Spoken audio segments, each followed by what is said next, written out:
Hello everyone, this is JetDrive. I'm going to be demonstrating what Creo is, what the goals of Creo is, and just kind of explain what the demo is all about.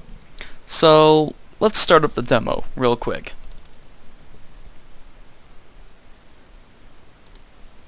Okay, so in the demo all I have is just the menu and some basic gameplay features in the demo. This is a pretty early look at what the game is going to be about. If it takes a while or stops responding while it's loading, don't worry about it. It does that. It'll give you a quick a message just before starting the game. So now we're in the actual game.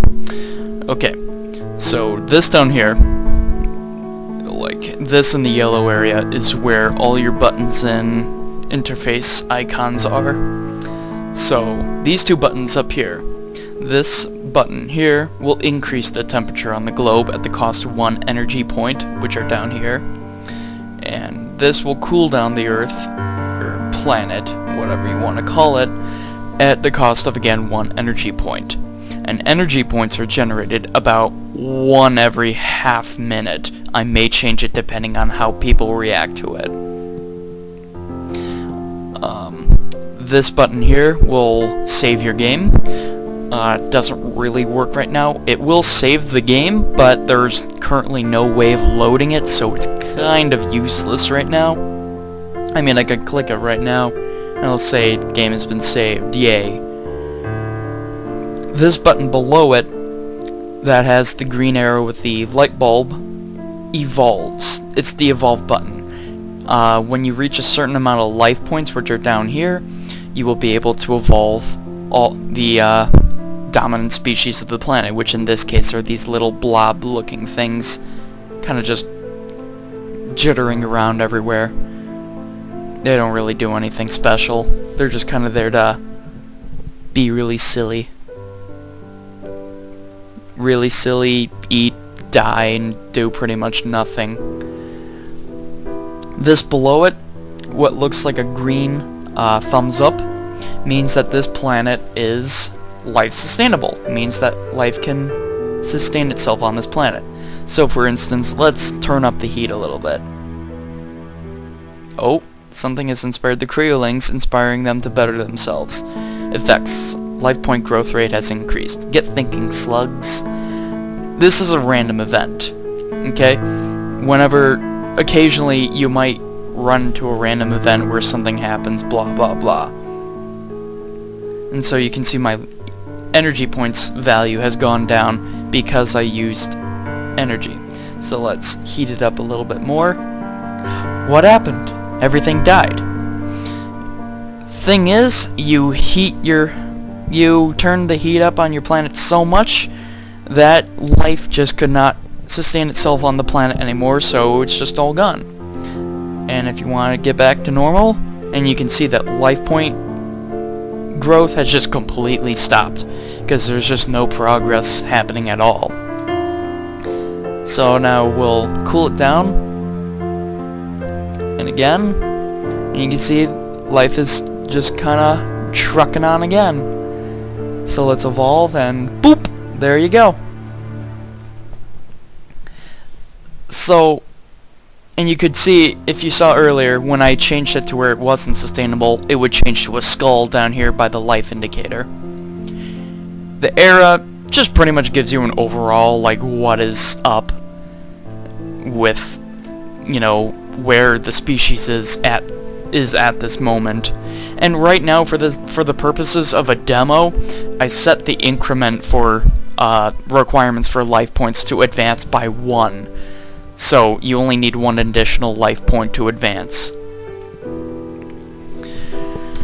So we'll advance again, and you can see they slightly changed because when you take evolution into account, life forms don't really evolve that much or change whenever something occurs. So we'll evolve again, and what happened? Well, they just went into the early Sith stage. The trees The previously trees turn into actual cities. Each city is randomly assigned to a civilization, and they start with no ideology. Oh no! Extinction event. A planet-wide disaster has occurred, causing many animals to die off. Effects. Life point growth rate has slowed, and a random environment effect.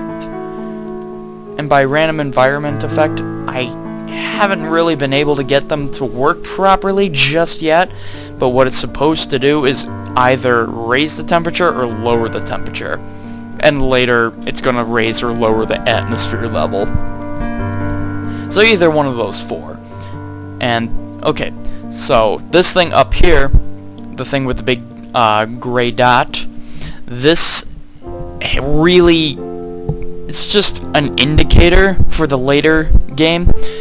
See, these X'd out areas are ideologies. And what ideologies are is basically your typical communism, nationalism, you know, just basically those kind of things.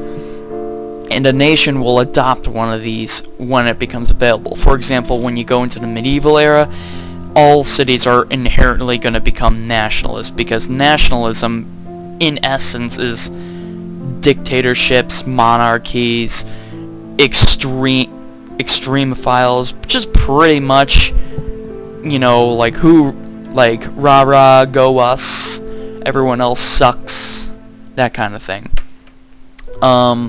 Later on, communism and capitalism / democracy is going to become available, and depending on what ideology a civilization adopts, it may have different relationships with a civilization with say for example that yellow over here adopts communism and blue adopts democracy, and green down here adopts something like anarchy. And yes, anarchism is an actual ideology that I'm including. But basically, communism, Yellow Nation, since they're communist, they're not gonna like Blue Nation, and Blue Nation isn't gonna like Yellow Nation because Yellow's communist and Blue is democratic. They don't like each other. And anarchism, they don't like anyone else, including other anarchistic nations. They just don't like anyone, and no one likes them. They're forever alone. But and nationalism, they don't like communism, but they're okay with democracy, but they still don't like them. And invariably, this will inevitably, in the end, lead to warfare. Conflicting ideologies and other factors such as, oh, this territory's got gold, but it belongs to those stinking Yellow Nation commies. So Blue Nation's gonna be like, I want that gold now, and they're gonna declare war on Yellow. And it'll even tell you specifically why they declared war. It might say holy war, resource acquisition, territory acquisition, or just something simple as, we don't like you and we want you gone forever.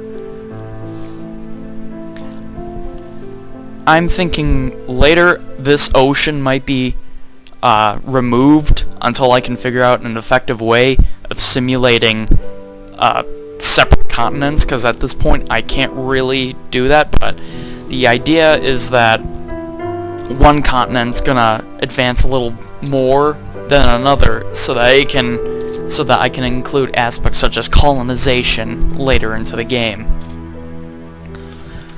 But basically it just keeps on going like that. Civilizations start beating the crap out of each other. And when they do go to war, armies will spawn in their territory and will actively go out to engage enemy armies. And each civilization is going to have something called a military efficiency index. Depending on what ideology and just matters of a random die roll, it will determine how effective their armies are at fighting. For example, a nationalist nation with a high military efficiency level will do pretty good against, say, a democratic nation with a lower military efficiency index. which means you don't want to have those two going to war with each other because it would be extremely one-sided. But later, you're going to be able to influence, and I'm saying influencing. You won't be able to control politics and diplomatic relations between nations. There'll be a button for, say, sending a divine sign to a nation that says, hey, go kill these people, they got stuff you want. Or something as simple as just getting, like, information on nations. So continuing on what's up here, this dot will change according to what the dominant ideology on the planet is.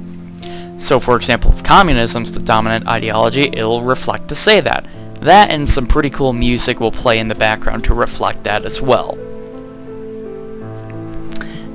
Okay, and another thing that I'm including is called... go away. Is, something called secret societies. Now, secret societies operate similarly to ideologies, but they have different effects. So, I have 3 right now. The Assassin Order, haha, yes, I know, congratulations, Jet Drive, you just made a reference to another video game. There's the Freemasons and the Illuminati.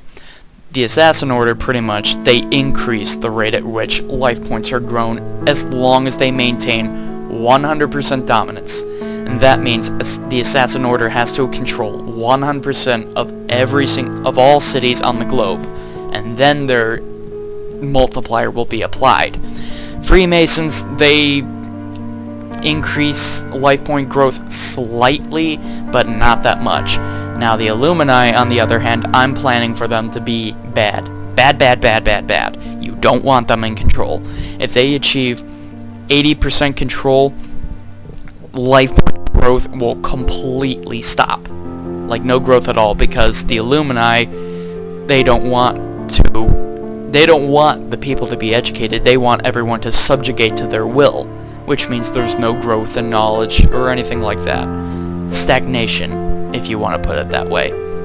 And when they achieve 100% domination, you'll get a defeat. And a defeat is basically, you know, what happens when something bad happens. In this case, it's going to be the subjugation defeat.